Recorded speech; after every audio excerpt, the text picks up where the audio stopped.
Et on accueille notre invité, c'est vous, Dany Rafali. Bonjour à vous, vous êtes le porte-parole de la FINUL. Merci de prendre quelques instants pour répondre à nos questions sur France 24. On a donc appris à la mi-journée la mort du caporal Rico Pramudia, ce casque bleu membre de la FINUL, originaire d'Indonésie, qui avait été, je le corrige, blessé le 29 mars dernier. Vos premiers mots d'abord pour ce soldat, pour ses proches et puis pour tous les hommes déployés sur le terrain. Oui, bonsoir. La FINUL déplore le décès aujourd'hui de ce caporal qui a été blessé, comme vous avez bien dit, lors de l'explosion d'un projectile dans sa base à Tchit Lexer dans la nuit du 29 mars. Nous présentons nos plus sincères condoléances à sa famille et à ses proches, mais aussi à l'armée indonésienne et au gouvernement et au peuple de la République d'Indonésie. Que sait-on sur la mort de ce soldat? Que sait-on aussi précisément de cette explosion? Est-ce que vous avez identifié les responsables de cette attaque du 29 mars dernier? Oui, pour le 29 mars, il y a eu une enquête pour déterminer les circonstances et les résultats préliminaires qui ont été communiqués au gouvernement de l'Indonésie et aussi aux deux parties, au Liban et Israël, ont été annoncés. Il s'agissait d'un tir d'un char israélien de 120 mm qui a atteint la base de la FINUL à Chit Luxer.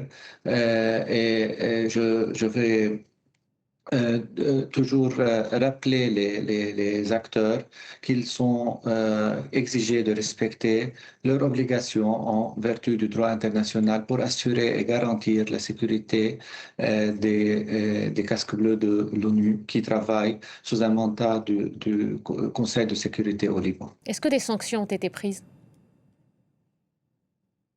Non, on est toujours dans la phase préliminaire des enquêtes. L'enquête principale n'est pas terminée, mais on a annoncé juste des résultats préliminaires.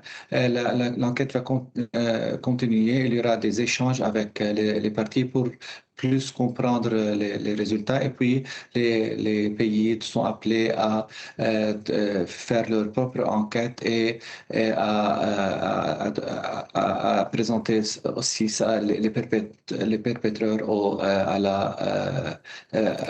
aux cours qui sont en charge. Alors, Dany Rafali, vous dites que la FINUL mène sa propre enquête d'après les premiers éléments, puisque ces faits datent du 29 mars dernier. Est-ce que vous pouvez déjà, à l'heure actuelle, parler d'une attaque délibérée? Vous aviez parlé d'une attaque délibérée en ce qui concerne l'embuscade de samedi dernier. Est-ce que cette fois-ci, vous y voyez un peu plus clair? Je préfère attendre les résultats finaux, mais les résultats que je t'ai dit sont toujours préliminaires. Je préfère attendre le rapport final de l'enquête qui sera pour sûr informé au Conseil de sécurité des Nations Unies, mais aussi au gouvernement libanais, indonésien et israélien. Vous avez perdu plusieurs hommes ces dernières semaines. Il y a ce casque bleu indonésien, 3 autres précédemment fin mars, 2 Français aussi la semaine dernière. Est-ce que la FINUL aujourd'hui est délibérément attaquée de part et d'autre? D'où vient le danger concrètement pour vos hommes sur le terrain? Jusqu'à présent, depuis le 2 mars, on a eu plus que 30 attaques directes sur nos soldats et sur nos positions. Les attaques viennent des deux parties, malheureusement. Et pour cela, je dois répéter que ces incidents sont inacceptables et les parties concernées doivent respecter, c'est en vertu du droit international humanitaire, ils doivent respecter les soldats, les casques bleus de l'ONU et les propriétés de l'ONU. Ce conflit il a causé beaucoup de victimes et maintenant il cause beaucoup de victimes aussi à la FINUL. Et il faut arrêter la violence définitivement.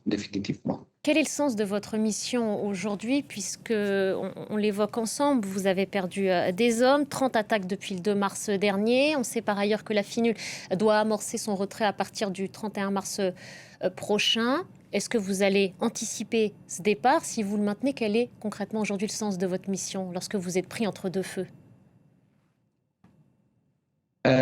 Nous sommes ici à la demande sous un mandat du Conseil de sécurité de l'ONU. Notre mandat se termine le 31 décembre 2026 et en 2027, on va commencer à se retirer. Jusqu'à présent, on est présent dans toutes nos positions, malgré tous les dangers et malgré tous les défis sécuritaires qu'on a maintenant. L'ONU, la FINUL, elle est ici au sud du Liban pour aider les deux parties. On n'est pas ici pour imposer l'implémentation de la résolution 1701. On est ici pour les aider à implémenter. Donc, on doit avoir de leur côté plus d'implication dans l'implémentation de la résolution de Alors, 1701. justement, Dani Rafali, comment convaincre ces hommes, ces soldats, membres de la FINUL, force du maintien de la paix, ces casques bleus de se déployer sur le terrain quand on sait le danger qui les guette?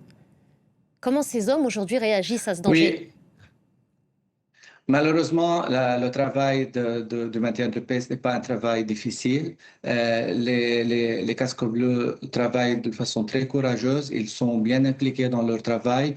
Ils sont entourés de défis très, très, très difficiles, mais ils sont en train de continuer à faire leurs tâches très courageusement.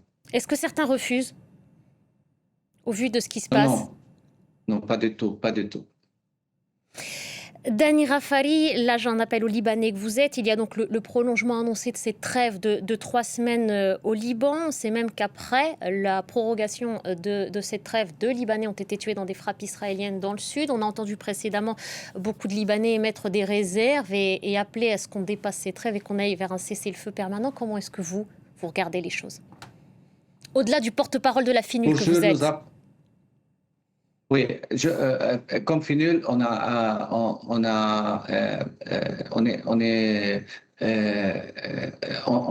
nous, ce conflit a fait trop de victimes des deux côtés et la solution ne sera jamais militaire. La violence doit cesser pour sûr. On appelle tous les deux parties à respecter le cessez-le-feu et à revenir aux procédures diplomatiques pour trouver des solutions pour ce conflit. Merci Dani Rafali, porte-parole de la FINUL. Merci d'avoir pris le temps de répondre à nos questions sur France 24.